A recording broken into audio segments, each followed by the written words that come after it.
I'm just going to read this. Danny was born April 11th, 1959, and he died January 31st, 2018. He's preceded in death by his daddy, Milton Dan Scott Sr., and his grandchild, Micah James.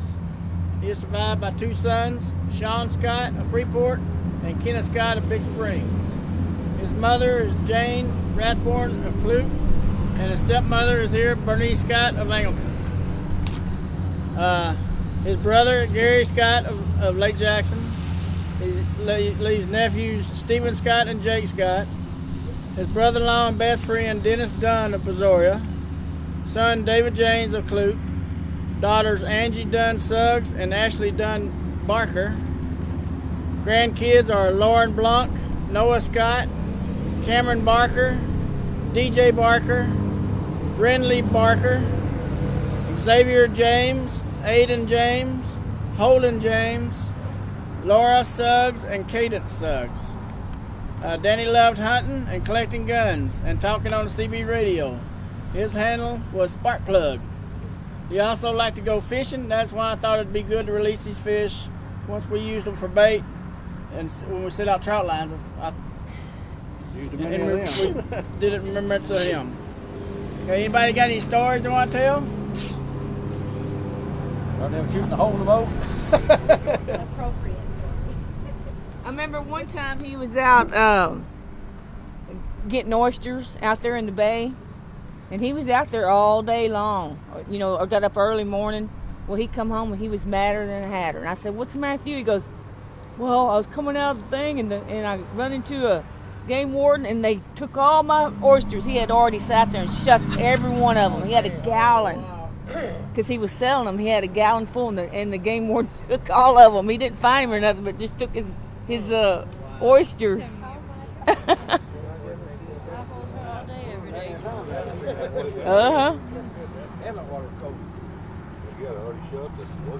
Y'all don't have no old stories and when y'all used to go fishing?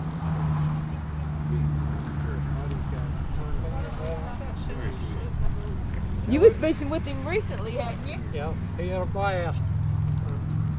Yeah, he caught a few fish that day, and I got to fry them up for him and everything. Glad I done it. Yeah.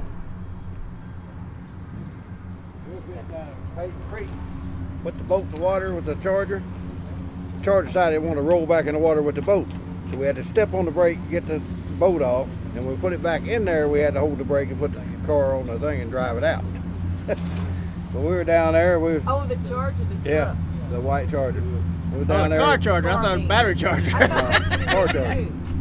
We were down there and we were frogging, and we heard something come running through the woods, knocking trees down. We got the hell out of there.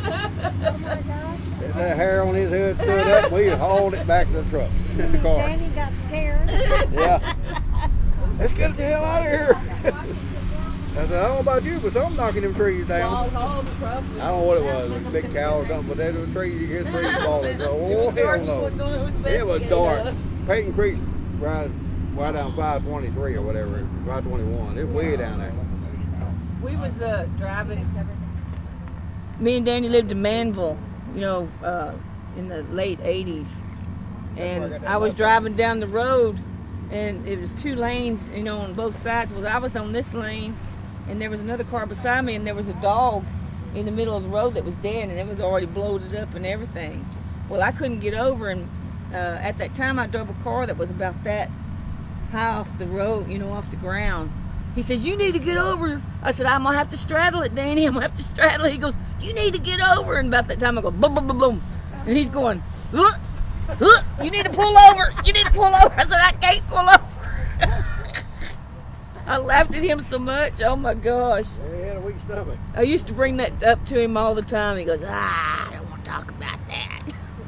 Don't get Cindy no Mad Dog 2020 either.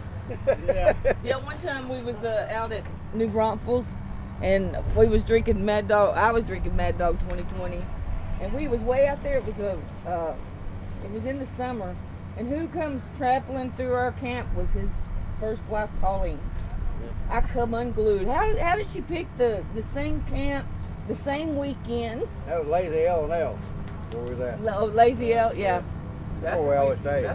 They kept pulling me. You stay in the tent, Cindy. You stay in the tent. I said, I'm gonna whoop her. That's that weekend we spun the Toyota out.